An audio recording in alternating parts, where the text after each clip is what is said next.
Welcome to the Three Things Podcast. I'm David Iglesias, Director of Wheaton Center for Faith, Politics, and Economics. You may be wondering why this podcast is called Three Things.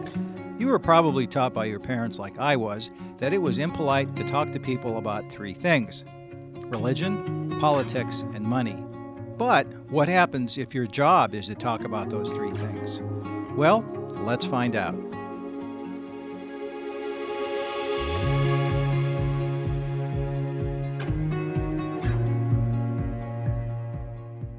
Our guest today is Jordan Yates. Jordan is an entrepreneur, inventor, and investor.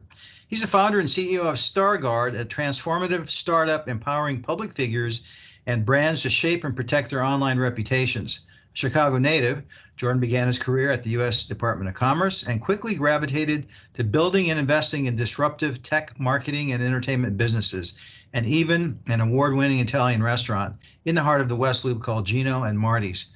I'd like to ask you about that, maybe. Jordan earned his BA in economics and political science from Wheaton in 2011 and played soccer for the Thunder. He and his wife, Essie, and son, Jordan, live in Fort Lauderdale. He serves on the board of Junior Achievement of South Florida and formerly as chairman of the city of Fort Lauderdale's Economic Development Board. Welcome to Three Things Podcast. Thank you for having me, Captain. Good to see you. My pleasure. And I didn't know you were doing the Italian restaurant thing. I'm going to ask that later because that's actually not why I want to talk to you. But, they do say, I don't know who they is, I think it's an anonymous source, that confession is good for the soul. I remember meeting you back about 9 or so years ago at Wheaton, and you were a fresh-faced Wheaton student. Now you're running an AI software company in Fort Lauderdale, Florida. How in the world did that happen? Well, how long do we have, Captain? Are we cutting this thing off at some point? Because I think we might only get through question one. But I'll keep it short, and it'll suffice to say that it was definitely a winding road to get here. But the Sentinel event was the 2016 NFL draft, and there was a young man there who his name was Laramie Tunsil. Mm-hmm. And he was a first round draft pick, and a Twitter video came out of him doing something illicit, not something that you would want to drop a few minutes before your NFL draft, right? And so sure.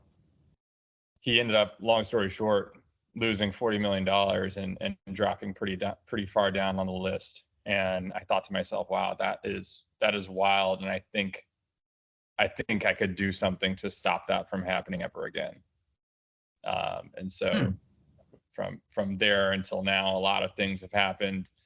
I've run, supply chain management companies. I've done a lot of things since then, but recently in the last year and a half, I really picked up that idea and started to run with it.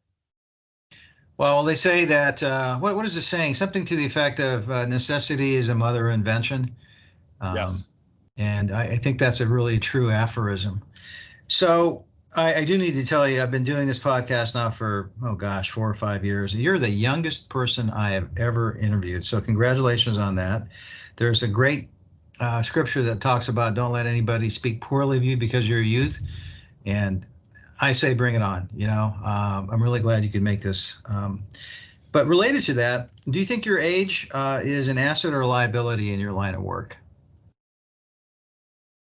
Hard question. I think at face value, age is an asset, and it probably skews towards the younger you are, the more valuable you are, and then maybe as you get up over 40, 45, you're looked at as, maybe not having the freshest of ideas. But I also think personally that it's irrelevant how old you are. And I think that, if you're young, maturity can be your downfall. And if you're old, maturity can be your downfall. Right. That's a fact. Do you think, though, there's special allowance made in the tech world? Because so much of tech, it seems to me, is created by younger people. And by younger, I mean people under the age of 40. Absolutely. I mean, there's definitely evidence that suggests that age is important, to making great products and innovating. Some of the greatest companies in the world right now were started by extremely young people, and I Yes. think it is important to recognize those people, and of course for them to be funded, and for that to be a vibrant and important part of the tech ecosystem. I think that should continue, but I do think that age should be more of a non-factor in building great companies. I think that I would love to see older people building great companies as well. Right. Which brings me to my next comment. I wonder how old Edison was when he was working all his experiments on trying to figure out what the right filament was for the light bulb. I'm guessing he was probably in his 20s or 30s. I don't think he was real old, but I understand he went through literally thousands of different elements until he figured out what the right one was. And I think Tesla was also, and not the car company, but Nikola Tesla, who was Edison's big rival. I think he was also quite young. So maybe this is just something that's just part of life. Or I could be completely wrong, and maybe they were middle-aged guys who it just took them a while. And that resonates with me because I'm a slow learner, and I didn't break out of the pack till I was 36. So that is by no means a spring chicken. I'll leave that where it is. Thank you. So, but from my perspective here in Wheaton, it seems like this happened fast to you, but did it seem like it happened fast to you as well? I mean, how quickly, I mean, you left here a number of years ago, and now you're doing what I think is a terrific idea of creating this StarGuard app. And I'll ask you to explain that later, but was this a quick process or was it slow and arduous and painful? That's a really great question, and the honest answer is it's both. It's been both fast and slow at different times of the process. And what I mean by that is, leaving college, looking back, and it being what, 12 years, that's pretty mind blowing to me. That has gone very fast. Right. The process of developing the application once we broke ground was also very fast, but what has been perceptively slow in my view is getting there, and building things that work and don't work, and then iterating from there. So to answer your question, I think it's both things. It's both a fast and a slow process depending on the time of the journey. So I've enjoyed all of it, it being both fast and slow. Sure. I'm also struck by your career trajectory going from an economics and political science major here at Wheaton to the business world. How much of an adjustment was that? I mean, the biggest adjustment was going from a book to a boardroom, so to speak. And that's a massive adjustment. Like you get out of Wheaton and at least I thought I knew quite a bit, good student, worked hard, and then you get into what the real world, as they say, and a lot of that just goes out the window, and you've got to really start thinking at that point. And I enjoyed that a lot, but it was an adjustment for sure.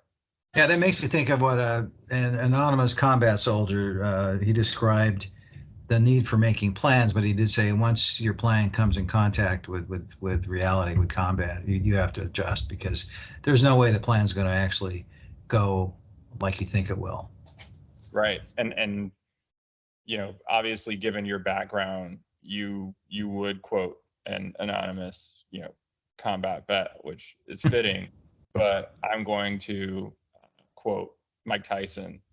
Yes. Is everybody has a plan until they get punched in the face. Yeah, it's the same sentiment. Have a plan, but once something unexpected happens or violent happens, you have to adjust. And when I'm offline, I'll tell you about the one time that I met Tyson. It was in Hollywood, and I'll share that for later. So, as you know, part of this center's mission, and this is the Center for Faith, Politics, and Economics, is to explore the intersection of politics and business. With that in mind, how did your majors impact your vocational calling? Because you and I have talked mainly about business over the years, but we ventured in a little bit into politics. But how did that affect what you're doing right now?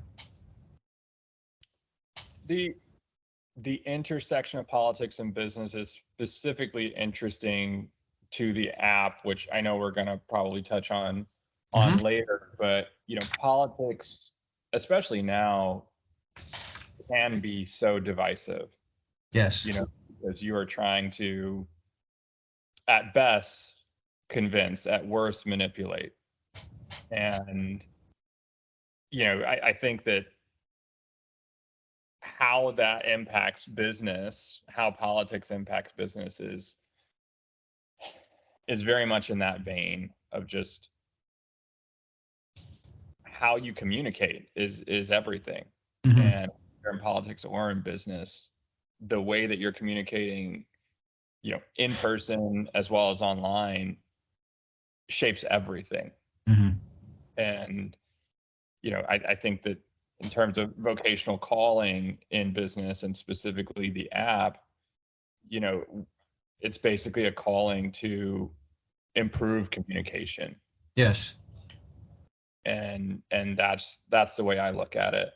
Um, they're so interlinked, Hmm. politics and business, I think more than we would like to think oftentimes. So I don't know if that answers your question, Yeah, but yeah, it does. Do you think now, given the apparent divided country we live in, that businesses politicize their message at their own risk? Because I know there's a couple of well-known examples of companies that have lost a lot of market share. Their revenues dropped significantly because they ventured into controversial aspects of politics. absolutely, absolutely. I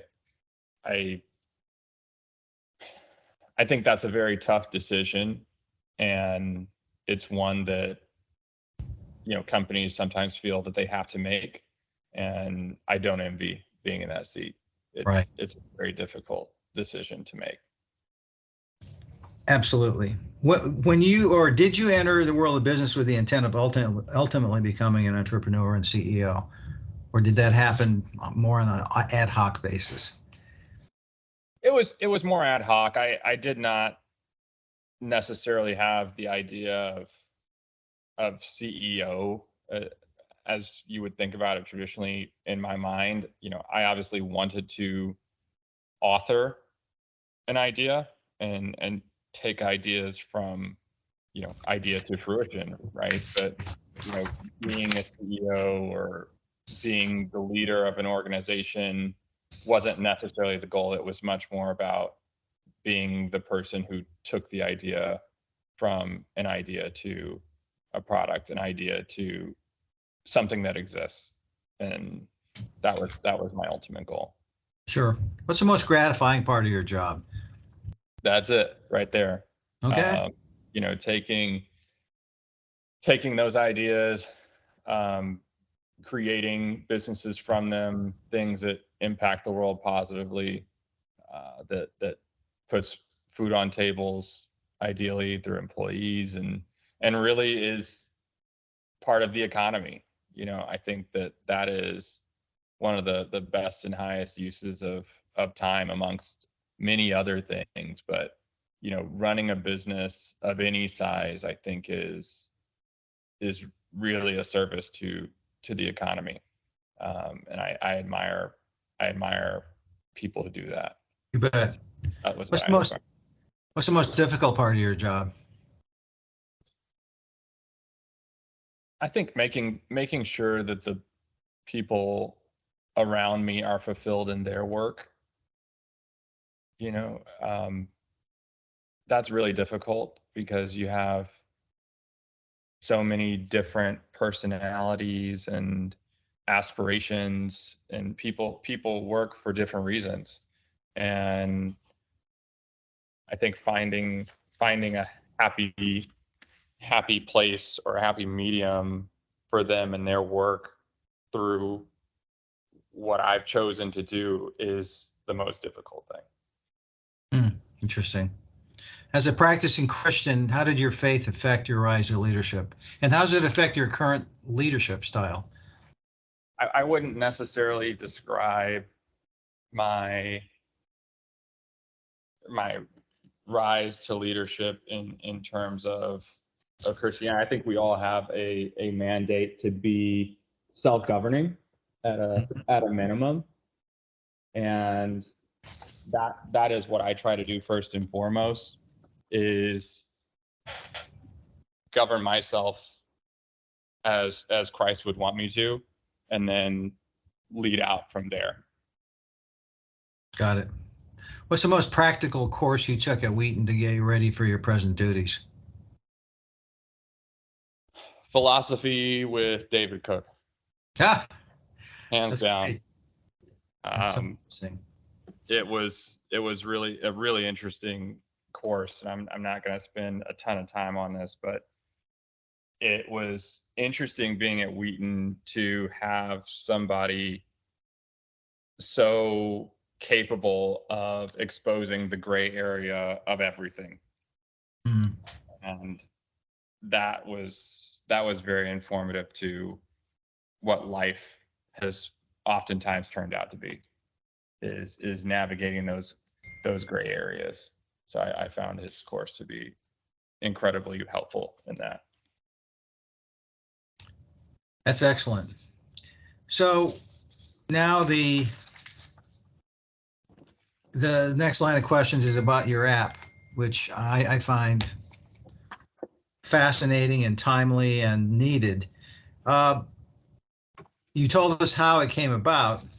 Can you tell us more about how the app works and what's it called and things that maybe the listeners will want to get involved with?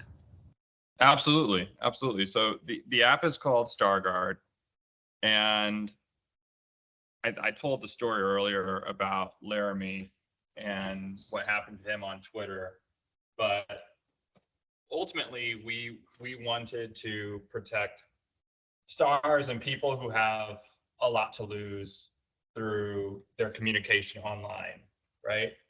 And so what we do is detect and intercept harmful communications that can be harmful to a brand, a company, an individual, and we keep that content from ever reaching the front page of the internet. Okay, can you tell me what you mean by a harmful communication? Can you give me an example? There are tons of examples, but I'll bring up I won't name the brand, but Sure. There was a brand that had a tweet go out that said that women belong in the kitchen, as an example. Okay. That communication costs that brand immeasurably, right? It's not even measurable at this point because of the reach of social media, how damaging something can be to a brand, to sales, to reputation. For politicians, making blunders on social media, responding too quickly to something happening in real time without full information is another example of kind of disastrous communication. So, obviously we have crisis management. Mm-hmm. Companies have crisis management that helps their executives and athletes deal with things after the fact. But the difference is StarGuard deals with it proactively. So versus crisis management, we're stopping the crisis from happening at all, from at least a digital perspective. We'll say a company, we'll say CEO, he's on X or Twitter or whatever it's called now, and he's really fired up about something and he's really angry late at night, and he fires off a regrettable communication, a harmful communication that maybe Well, I don't know. It's offensive to a large group of people, and whatever causes that offense, it's just we'll agree that it's offensive. But Right. he's a member of Starguard, so can you explain what happens to that communication? So what happens to that communication is while he's writing that communication in StarGuard, he's going to get prompts that he should change it. Hmm. So he's going to get that in real time. He's going to get suggestions on how to change it. Then if he decides to tweet it out, post it out on Instagram, Twitter, X, Facebook, etc., that communication is then going to go into StarGuard, our servers, and sit there, and then it's going to get instantaneously distributed to human guardians, so real people who are looking at that and approving it, approving it for release or returning it to the inbox. So it's a net, right, of AI and human intervention.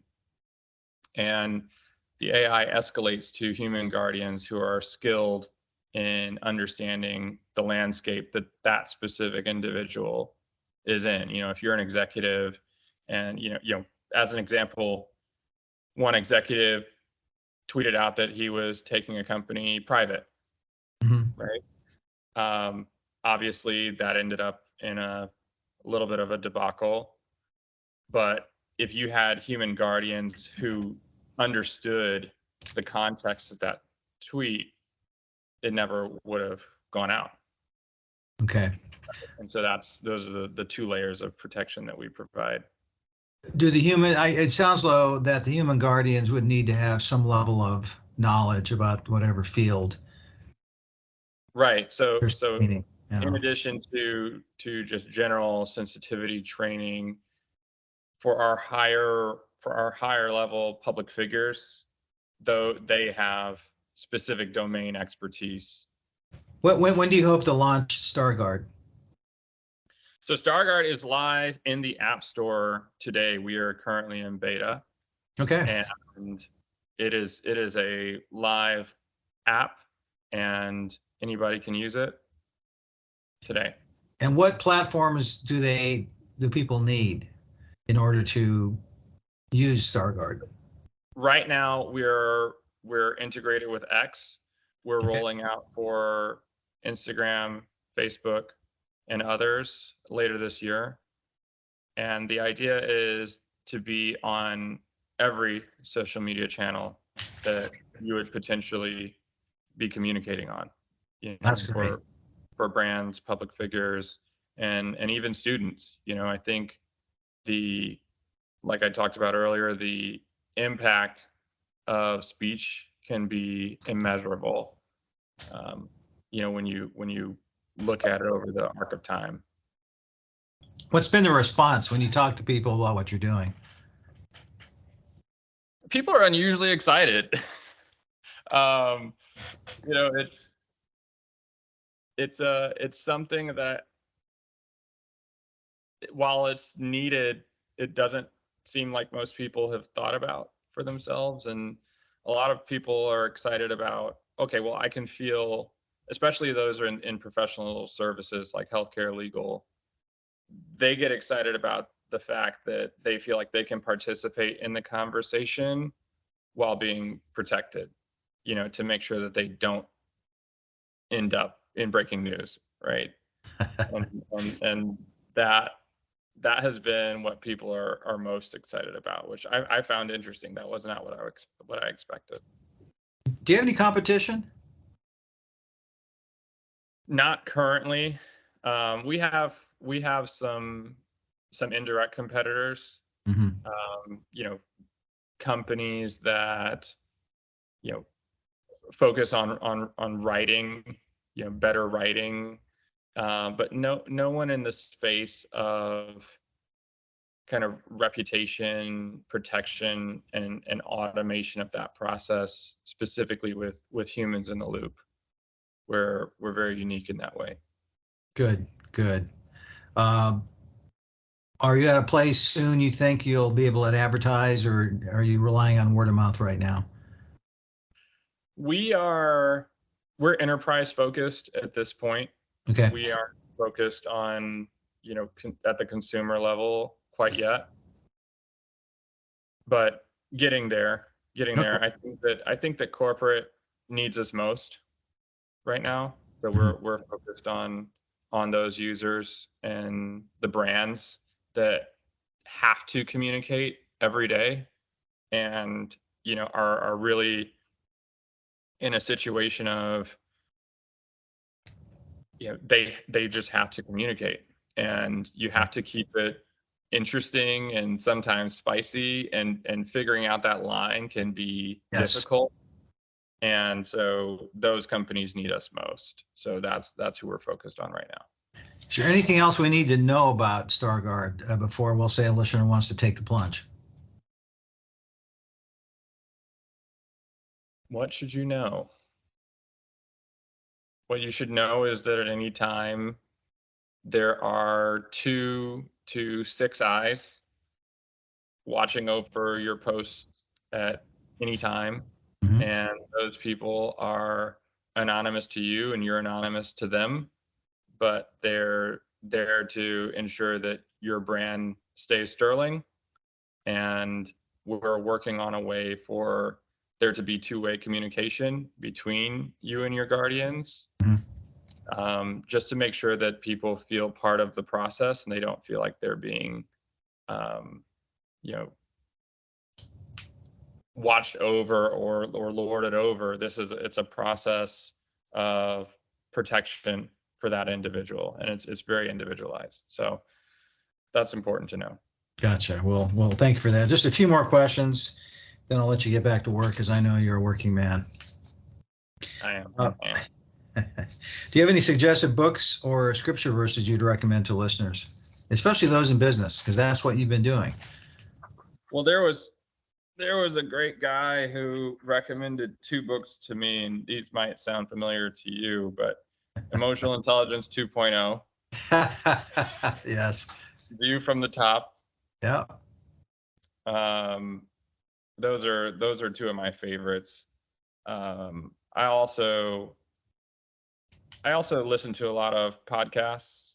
Okay. Um, I won't recommend any specific podcast, but I think for any if you're interested in a specific topic, there's a lot of great content out there. You have to, obviously filter through some of the not so great content, but there's a lot of great focused content for people in business.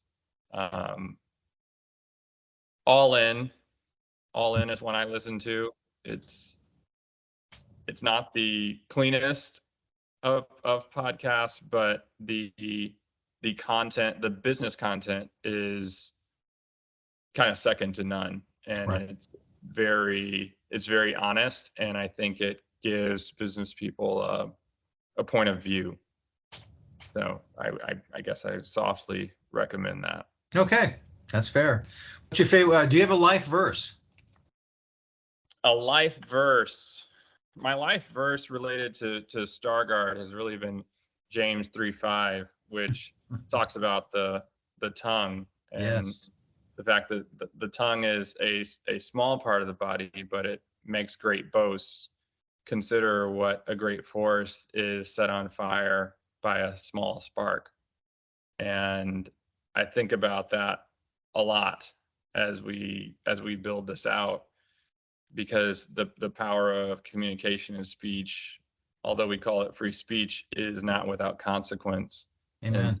and we are called to be careful with our speech, um, but it's also critical, Mhm. that Mhm. we're careful with our speech. Yeah, that it's the only place in Scripture I recall something being called a restless evil, full of poison. I mean, wow, that's we all have a tongue, right? So it should put us all on notice that we all have the capability of causing great harm by what we say. Absolutely. Jordan, is there anything I should have asked you but did not? Hmm. Um, do Wheaties get a first look at the app? And they do, because we are doing a beta with your students I Mhm. believe, at the end of this month. Great. So, are you still taking people who might be interested in helping out? Absolutely, absolutely. Any weedy, anybody, of course, but Wheaties have a special place in my heart. So, You bet. uh, absolutely. Wonderful. Well, Jordan, thank you so much for your time. I appreciate it. Blessings on you and your family, and for coming up with just a great product, which I hope will help transform and improve our national dialogue, because it's, people like to talk about free speech. I can say whatever I want, but like you said, it comes with a consequence, and I think some of that consequence is a divided nation, and I think we need to talk more about what we have in common, and as opposed to what we don't have in common. Absolutely.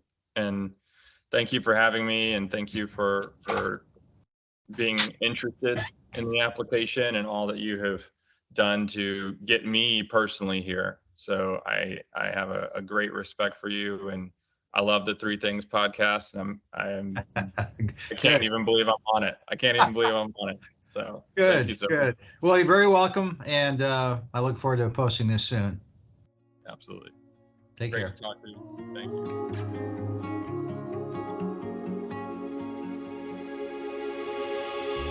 You have been listening to Wheaton's Center for Faith, Politics, and Economics podcast. Three Things with host David Iglesias. Join us again in 2 weeks for a new interview with an accomplished faith, political, and business leader.